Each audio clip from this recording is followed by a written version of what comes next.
तो दोस्तों स्वागत है आप सभी का हमारे चैनल के एक बिल्कुल ही नए वीडियो में, जहां आज की ये वीडियो नेटफ्लिक्स की रेबल मून मूवी के ऊपर बेस्ड है। एंड जब मैंने इस मूवी को देखा था तभी मैंने ये सोच लिया था कि इस मूवी की स्टोरी को अपने ऑडियंस के साथ जरूर शेयर करूंगा, क्योंकि इस मूवी की स्टोरी और इसके विजुअल्स किसी सिनेफाइल्स के लिए ट्रीट से कम नहीं है। और हाँ, अगर आपको इस मूवी की स्टोरी अच्छी लगे तो लाइक जरूर कीजिएगा। एंड अगर अभी तक हमारे चैनल को सब्सक्राइब नहीं किया है तो जल्दी से सब्सक्राइब कर लो। तो अब सीधा आते हैं इस कहानी की मेन स्टोरी लाइन की तरफ, जिसकी शुरुआत में नरेटिंग वॉइस में ये बताया जाता है कि आकाश गंगा, जहां पर अब शासन है मदर वर्ल्ड का, पूरे ब्रह्मांड को हथिया लेने के लिए उन्होंने खुद की एक बहुत बड़ी फौज तैयार कर रखी है, जिससे कोई भी जीत नहीं सकता है। और अगर कोई उनके खिलाफ हो जाता है या फिर बागी बन जाता है तो मदर वर्ल्ड की खास योद्धा उसे ढूंढकर ऑन द स्पॉट मार देते हैं। इनके ग्रुप के लीडर का नाम होता है बेल्सेरियस। ये वही काजी है जिसने की हॉकाई के अंदर किंग पिन यानी कि मेन विलन का एक साइड किक बन के रोल प्ले किया था। खैर, कहानी में और भी बड़े बड़े कैरेक्टर्स हैं, उनकी और भी कनेक्टेड मूवीज हैं, जिनके रेफरेंस मैं आपको इस वीडियो में आगे देता जाऊंगा। तो बेसिकली हुआ ये था कि बेल्सेरियस पहले सिर्फ एक जनरल था। इस पूरे ब्रह्मांड को चलाने वाले जो किंग एंड क्वीन थे,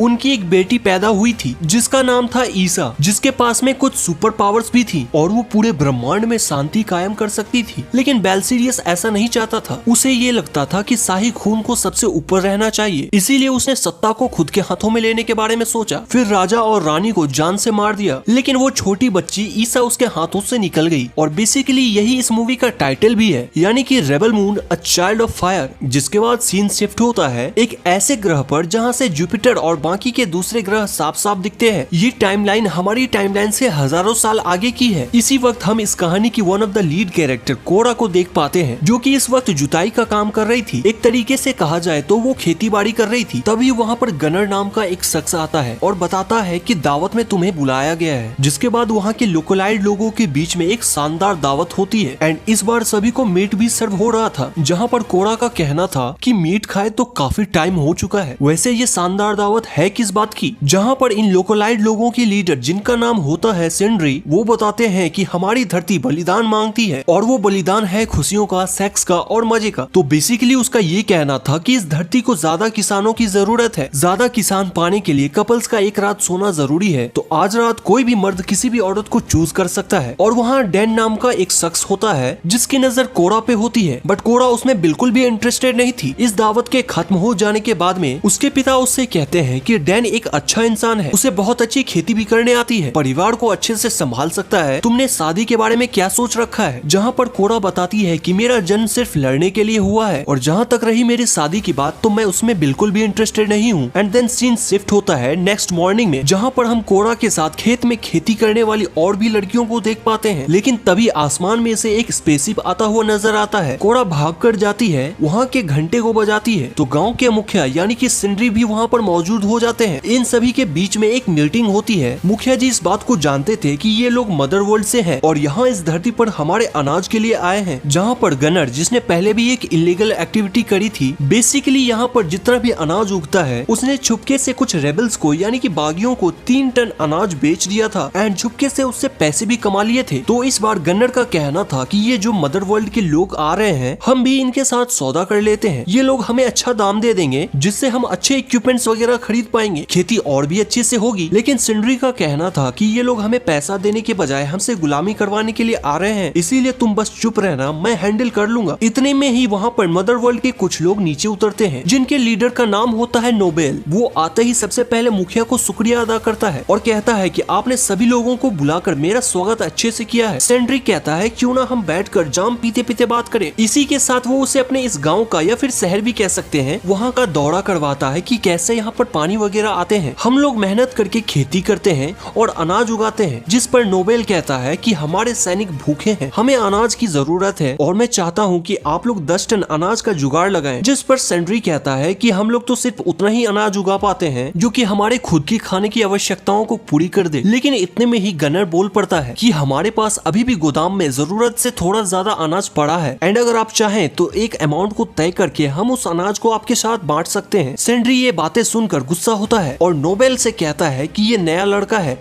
इसे कुछ भी नहीं पता एंड इस गांव के लोगों ने डायरेक्ट बातचीत करने के लिए मुझे चुना है, तो नोबेल जी आप जो है वो मुझसे बातचीत करें। लेकिन इसी बीच नोबेल को गुस्सा आता है, वो अपना डंडा उठाता है जो कि डायनासोर के पैरों की हड्डी लग रहा था और वो डंडा उठाकर उसे खींच के मारता है। गनर को नहीं बल्कि सेंड्री को, जो कि इनका मुखिया था। हर कोई ये देखकर हैरान हो जाता है और सोच में पड़ जाता है कि नोबेल ने ये क्या कर दिया। और इसी के साथ वो लोग यहाँ के लोगों को कहकर जाते हैं कि मैं तुम्हें 9 हफ्तों का वक्त देता हूँ, मुझे 12 टन अनाज चाहिए। खैर यहाँ पर सभी लोग परेशानी में पड़ चुके थे कि क्या वो उनके ऑर्डर्स माने या फिर ना माने। लेकिन तभी गाँव के कुछ लोग कहते हैं कि देखो, हमें सिर्फ खेती ही करना तो आता है, अगर हम दिन रात काम करेंगे, पूरे दिल से मेहनत करेंगे तो उनका दिया गया ऑर्डर फुलफिल कर पाएंगे। और दूसरी बात, वो हमें मारेंगे भी नहीं, क्योंकि खेती करना तो उन्हें नहीं आता ना, तो हमारी भी जान बची रहेगी, ऊपर से हमें पैसे भी मिलते रहेंगे और हमारी टेक्नोलॉजी भी डेवलप होती जाएगी। लेकिन इसके दूसरी तरफ कोड़ा इस काम के लिए बिल्कुल भी एग्री नहीं थी और अब वो ये डिसाइड करती है कि वो रेबल्स की एक टीम बनाएगी और नोबेल के खिलाफ लड़ेगी। यानी कि जो 9 हफ्ते बाद ये लोग एक बड़ी टीम यहाँ पर लेकर आएंगे इनसे लड़ने के लिए। तो कुछ दमदार योद्धाओं के साथ में कोड़ा इन्हें मौत के हवाले कर देगी। इसी बीच हम व्यूअर्स ये देखते हैं कि जाते वक्त नोबेल ने अपने कुछ सिपाही इसी गाँव में छोड़ दिए होते हैं और इस बार उनके साथ एक रोबोट भी था। ये रोबोट उस वक्त से काम कर रहा था जब राजा रानी को सिपाहियों की जरूरत थी। ये बहुत ही खास तरीके का रोबोट था। ये युद्ध कौशल में बहुत ही ज्यादा निपुण था। खैर ज्यादा हिंदी हो गई। कुल मिला के देखा जाए तो ये लड़ाई में परफेक्ट था, मगर राजा रानी के मर जाने के बाद में उनके दिल से आस निकल गई थी और उन्होंने अपने हथियारों को त्याग दिया था, यानी कि लड़ना छोड़ दिया था। तभी एक क्रूर सिपाही उस पर गोली मारता है और अपने सहपाठियों को दिखाता है कि देखो अब वो मुझ पर हमला करेगा या नहीं। लेकिन रोबोट ने अब लड़ना छोड़ दिया था। वो बेचारा गोली लगने से गोबर में भी गिर गया था। तभी सोल्जर्स का लीडर आकर कहता है कि रोबोट तुम जाओ, मुंह धो लो और अब कोई भी इसके साथ मस्ती नहीं करेगा। एंड वो सोल्जर्स का लीडर अपने सबऑर्डिनेट से कहता है जाकर सामान उस सीमेंट वाले घर में रखो, फिलहाल के लिए तो वही सही लग रहा है। जब वो रोबोट अपना मुंह धोने के लिए पानी के पास जाता है तो एक लड़की वहाँ पर आती है और उससे बातचीत करने लगती है, जहाँ पर वो रोबोट कहता है कि ईसा बिल्कुल तुम्हारी तरह ही थी, उसके अंदर एक अजब सी ही ताकत थी, एक भविष्यवाणी हुई थी जहाँ पर ये बताया गया था कि वो इस पूरे ब्रह्मांड में शांति कायम करेगी। तुम्हें देखकर मुझे हमेशा उसी की याद आती है। तब वो लड़की उसके सर पर एक फूलों का ताज रख देती है और उसके गाल पर प्यार करके निकल जाती है। लेकिन उस लड़की के हाथ रखने पर उस रोबोट में थोड़े से चेंजेस आते हैं। अब वो चेंजेस क्या आए हैं वो हमें इसकी सेकेंड मूवी में पता चलेगा। एंड देन सीन शिफ्ट होता है रात में, जहाँ वो लड़की उन सोल्जर्स को पानी पिलाने के लिए जाती है, लेकिन तभी कुछ सोल्जर्स उसका रेप करने की कोशिश करते हैं। इसी बीच कोड़ा वहाँ पर पहुँच जाती है और उन्हें ऐसा करने से रोकती है। लेकिन तभी एक सोल्जर आकर उसे शूट करने वाला होता है कि तभी वो अपना असली दमखम दिखाती है और हर एक सोल्जर को पीट कर सपाट कर देती है। गनर, जिसने लास्ट टाइम रेबल्स को वो 3 टन अनाज बेचा था, इसलिए वो जानता था कि बाकी योद्धा उसे कहाँ मिलेंगे, इसलिए वो कोड़ा के साथ मिल जाता है। वहीं जाते वक्त कोड़ा के फादर उसे उसकी बंदूक देते हैं और बताते हैं कि आज से कुछ साल पहले जब तुम मुझे जख्मी हालत में मिली थी तो ये तुम्हारे पास ही था। लगता है वक्त आ गया है अब इसे यूज करने का। इन्हें चलते चलते रात हो जाती है, जहाँ रात को कोड़ा गनर को अपनी पास्ट हिस्ट्री बताती है कि एक बार बेल्सेरियस नाम का एक बहुत ही बड़ा हरामी लीडर था। उसने मेरे ग्रह पर आकर मेरी सभी लोगों को मार दिया था, मेरे मदर को, मेरे फादर को भी मार दिया था, लेकिन अकेला खुद मरने के लिए मेरे सामने आ गया। मेरे पास एक गन भी थी, लेकिन मुझ में इतनी हिम्मत नहीं थी कि मैं उसे गोली मार दूं, मगर फिर भी मैंने पूरी कोशिश करी। बेल्सेरियस को मेरा ये जज्बा पसंद आया और उसने मुझे अपनी टीम में रख लिया। अगले 5 सालों तक मुझे सैनिकों के बीच में रखा गया, जहाँ पर मुझे लड़ना, राज करना और अपने मिशन के लिए मर जाना सिखाया गया। इसी बीच मैंने काफी जंगें लड़ी। बेल्सेरियस ने जो भी मुझसे कहा वो सब कुछ मैंने किया। मुझे एक लड़की से प्यार भी हो गया, मगर एक जंग के चलते वो मारा गया, जिसके बाद न जाने मेरे अंदर कौन सी शक्ति जाग गई और मैंने हर एक को गोलियों से भून दिया और उस जंग को जीत लिया। मगर वो जीती गई जंग कोई जीत नहीं थी, उसमें हजारों मासूमों की जान गई थी। फिर मैंने ये डिसाइड किया कि अब मैं ये काम नहीं करूंगी। नेक्स्ट डे ये लोग चलते चलते पहुंचते हैं एक एल्डेट नाम की सिटी में, लेकिन यहाँ गनर जिस शख्स से मिलने वाला था उसे तो ऑलरेडी शक्तिपोत के लोगों ने यानी कि नोबेल के लोगों ने पकड़ लिया था। यानी कि इनका जो प्लान था वो ऑलमोस्ट चौपट हो चुका था। लेकिन कोरा बताती है कि अगर जनरल टाइटस हमारी टीम में मिल जाए, जो कि पता नहीं फिलहाल कहाँ पर है, एंड अगर हमने उन्हें ढूंढ लिया तो उनके साथ होने वाली जंग में हमारा साथ निभा सकते हैं। उनके पास कुछ पैसे पड़े होते हैं। देन तभी वो वहाँ पर ड्रिंक पीने लगते हैं। फिर एक चपड़गंजू वहाँ पर पहुँच जाता है और गनर से कहता है कि आज रात मेरे साथ चलेगा क्या, जिस पर कोरा बताती है कि ये तेरे टाइप का नहीं है, सो इसलिए तू यहाँ से निकल जा। लेकिन चपड़गंजू को ये बात बिल्कुल भी पसंद नहीं आती। इनके बीच में फाइट हो जाती है, लेकिन कोरा मैडम किसी से कम भी कहाँ थी, वो उन सभी को धोबी पछाड़ दे मारती है, जिसके बाद हर कोई कोरा से डरने लगता है और वो सभी लोगों से ये कहती है कि मुझे जनरल टाइटस की तलाश है, कोई अगर इस बारे में जानता है तो मुझे बताओ। जहाँ पर कुछ लोग कहते हैं कि वो दूसरे किसी बोल्ट नाम के ग्रह पर है। अब वहाँ पर जाने के लिए जाहिर सी बात है इन्हें एक स्पेसशिप की नीड थी, जो कि फिलहाल इनके पास नहीं था। मगर तब तक चपड़गंजू अपने बाकी के लोगों को लेकर वहाँ पहुँच चुका था और अगेन यहाँ पर एक तगड़ी फाइट होती है जिसे कोरा और गनर मिलकर संभाल लेते हैं। लेकिन एट द एंड चपड़गंजू उसे मारने ही वाला होता है कि तभी पीछे से काय नाम का एक शख्स आता है और उस चपड़गंजू का चपड़ अलग और गंजू अलग कर देता है और वो कोरा से कहता है कि मैंने तुम्हारी बातों में सुन लिया था कि तुम्हें स्पेसशिप की नीड है। जहाँ पर कोरा बताती है कि देखो तुम मदद तो कर रहे हो लेकिन देने के लिए हमारे पास पैसे नहीं है, लेकिन हाँ अनाज हम तुम्हें दे सकते हैं, तो इसके बदले अगर डील करना चाहो तो कैसा रहेगा। काय बताता है कि ये सौदा थोड़ा सा नाइंसाफी है